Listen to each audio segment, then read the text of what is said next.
So the standard that we wanted to address was about sources of light. So we got into natural versus artificial light. So we started the lesson by introducing the world. They quickly discovered one of the non-player characters.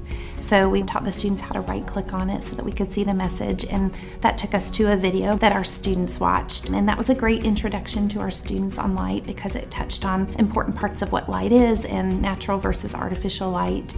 The students were supposed to follow the path, and as they got to a non-player character, they had to stop and follow the directions that the character was giving them.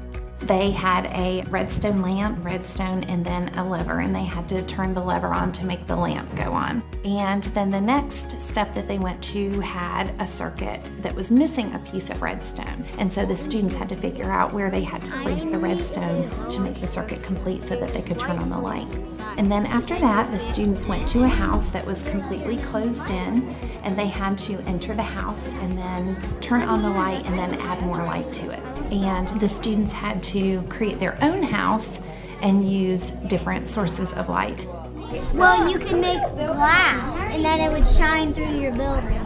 When they were building their own house, they were building these massive structures, and we were thinking, well, hopefully they'll build something, because we gave them a space to build in, but they blew that space out of the water, and then we're so focused on adding more things.